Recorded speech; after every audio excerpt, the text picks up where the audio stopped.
Now we are going to learn the first poem of this textbook. The name of the first poem is A Teenager's Prayer. The teenagers means a person between the age of 13 to 19. याचा अर्थ असा आहे की किशोरवयीन मुलांची प्रार्थना. किशोरवयीन मुलं कोणत्या पद्धतीने या ठिकाणी प्रार्थना करतात, कशा पद्धतीने करतात, त्यांचं परमेश्वराकडे काय मागणं आहे ते या ठिकाणी कवी सांगण्याचा प्रयत्न करतोय. दिस poem is written by J Moore's. Now look, open your textbook. The first stanza. Each day brings new beginnings, decisions I must make. I am the only one to choose the road that I will take. In this first stanza, writer wants to uh, address to the readers each day comes with new beginnings. New beginning याचा अर्थ नवीन सुरुवात. प्रत्येक दिवस हा नवीन सुरुवात घेऊन येऊ शकतो. And then writer wants to say about his life, about his decision. Decision means निर्णय. he wants to take his own decision because whether he is small, but he has to take, he must take his own decision. I am the only one to choose the road that I will take.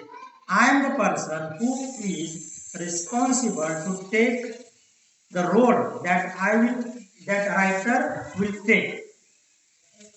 Then या ठिकाणी असं सांगितले लेखकांना की लेखक हा स्वतः या ठिकाणी जबाबदार आहे. त्याचे स्वतःचे निर्णय तो स्वतः घ्यायला या ठिकाणी जबाबदार आहे. तो दुसऱ्यावरती कोणावरही अवलंबून राहणार नाहीये, अशा पद्धतीचं वर्णन या ठिकाणी पहिल्या स्टांजामध्ये केलं. Now look towards the second stanza. I can choose to take the road of life that leads to great success. Writer wants to take the road of life. He wants to choose the road of life that leads to great success. Means writer wants to say about his life. He wants to take his own decision, his own road of life, which takes to him to the success, to the great success. लेखकाला या ठिकाणी काय करायचं आहे की त्याला त्याच्या आयुष्याचा रस्ता हा स्वतःला निवडायचा आहे. त्याच्या आयुष्याचा रस्ता हा स्वतःला निवडायचा आहे आणि असा रस्ता निवडायचा आहे की जो यशाकडे घेऊन जातो. आणि जर तो हा निर्णय चुकला तर काय होईल बघा. दुसऱ्या ओळीमध्ये सांगितले आहे, or travel down the darkened road that leads to great distress. darkened याचा अर्थ आहे की अंधारमय, अंधकारमय, आणि डिस्ट्रेस याचा अर्थ आहे की दुःख. आणि जर लेखक या ठिकाणी whether the poet is unable to take the wrong decision, she will fall towards the deep darkened place which is leads to great distress. आणि मग या ठिकाणी काय होऊ शकतं की जर त्याचा निर्णय चुकला तर तो निर्णय या ठिकाणी चुकतो आणि तो अंधकारमय जीवनामध्ये पडू शकतो की ज्यामध्ये त्याला खूप काही दुःख भोगायला लागू शकतं. Now look towards the third stanza. The writer addresses to the God. The writer wants to take help from the God. Please open up my eyes. लेखक या ठिकाणी परमेश्वराला उद्देशून काय म्हणतो की please open up my eyes, माझे डोळे उघड. डिअर लॉर्ड, माझ्या जवळच्या परमेश्वरा, माझ्या देवा परमेश्वरा, माझे डोळे उघड. That I might clearly see. आणि मला पाहू द्या, मला क्लिअर पाहू द्या. Help me stand for what is right, bring out the best in me. The writer addresses to the god to help me what is right and what is wrong, because if my decisions are going to right, which is leads to great success, if I am unable to take the right decision which is leads to great distress. And also she wants to address to the God, brings out the best in me. माझ्यामध्ये जे उत्तम आहे ते उत्तम जे आहे ते ह्या समाजाच्या कारणे व्यवस्थित लागावं, या ठिकाणी अशा पद्धतीची लेखकाची परमेश्वराजवळ प्रार्थना आहे. चौथा पॅराग्राफ बघा, fourth stanza. Help Lord to say just say no when temptation comes my way.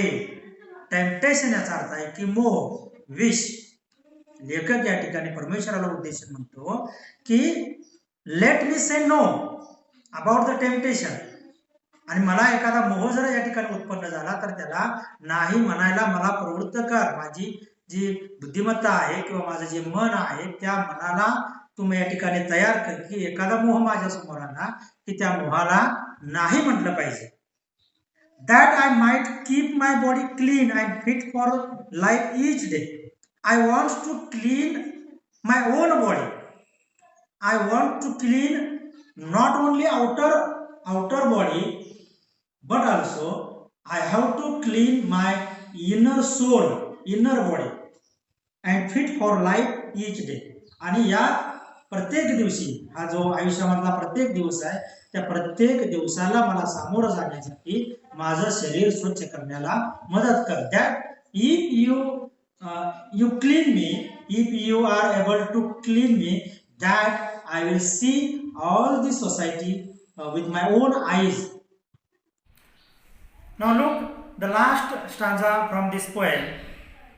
When my teenage years are over, I know that I will see that life is lived its very best with you walking next to me. The poet wants to make a conversation with the God, and in this last stanza he has to say he has spent very best life with his God, and he wants to see what is best moment he has spent with his God. That life is lived its very best with you walking next to me. And poet is behind the God walking in front of the reader, and he has spent very best moment with the God. बघा विद्यार्थी मित्रांनो, या ठिकाणी आपण कविता बघितलेली आहे. या कवितेमध्ये जवळजवळ 5 स्टांजाज आहेत. प्रत्येक स्टांजा हा 4 ओळींचा आहे.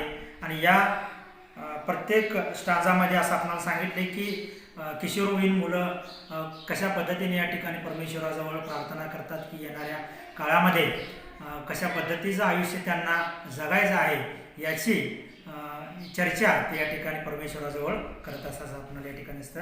आणि अतिशय चांगल्या पद्धतीचा जीवनामधला एक अर्थ या ठिकाणी लेखक जे मॉर्स आहेत त्या जे मॉर्सने या ठिकाणी अतिशय चांगल्या पद्धतीचं वर्णन या ठिकाणी केलेलं आहे. यानंतर विद्यार्थी मित्रांनो आपल्याला बघायचं आहे की इंग्लिश वर्कशॉप. या इंग्लिश वर्कशॉपमध्ये ॲप्रिशिएशन ऑफ द पोएम हा एक अतिशय महत्त्वाचा मुद्दा आपल्याला परीक्षेला विचारला जाऊ शकतो. तो मुद्दा आहे 5 मार्कासाठी. या 5 मार्कामध्ये title of the poem, the poet of the poem, rhyme scheme, favourite lines and the central idea. These type of questions we are asked in the exam. First point is that title. We have to write the name of the title. What is the name of the title? A Teenager's Prayer. Here, if we write the correct name of the title, we will got the half mark of the from the out of the 5. Half mark from out of the 5. Then we have to write the poet of the title, poet of the poem. J. Morse is the poet of the Teenager's Prayer. Then we have to write rhyme scheme. Rhyme scheme हा एक अतिशय सोपा प्रकार या ठिकाणी आपणाला बघायला मिळत असतो की राईम स्कीम कशा पद्धतीने सांगितलं असते की समजा आपण या ठिकाणी 5 स्टांजामधला पहिला जर स्टांजा आपण इथे घेतला तर पहिल्या ओळीमध्ये जो शेवटचा शब्द आहे त्या शेवटच्या शब्दाला आपण अक्षर द्यायचं आहे किंवा लेटर द्यायचं आहे ए. आता या ठिकाणी बघा तुम्ही पहिल्या ओळीमध्ये शेवटचा शब्द आहे बिगिनिंग. बिगिनिंगला जर आपण ए दिलं तर दुसऱ्या ओळीमधला शेवटचा शब्द आहे मेक, तर त्याला आपण द्यायचं आहे बी. तिसऱ्या ओळीमध्ये शेवटचा शब्द आहे चूज, त्याला आपण द्यायचा आहे बी. बी का मेक चूज, मेक बिगिनिंगला ए, मेकला बी, शूजला सी आणि चौथ्या ओळीमध्ये टेक आहे, त्या टेकला द्यायचं आहे बी.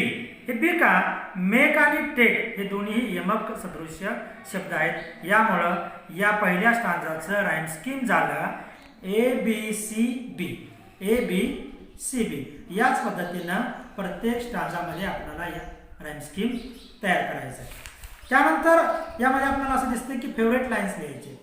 तुम्ही या ओळी, या कवितेमधल्या कोणत्याही 2 ओळी तुम्ही फेवरेट ज्या आहेत, तुमच्या आवडत्या ज्या 2 ओळी आहेत त्या 2 ओळी तुम्ही लिहायच्या, जेणेकरून तुम्हाला त्या ठिकाणी 1 मार्क पडू शकतो.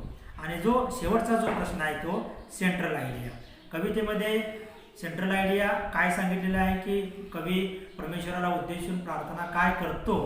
In this poem the poet addresses to the god to lead great success. He wants to lead a best life in his career. He leads to great success.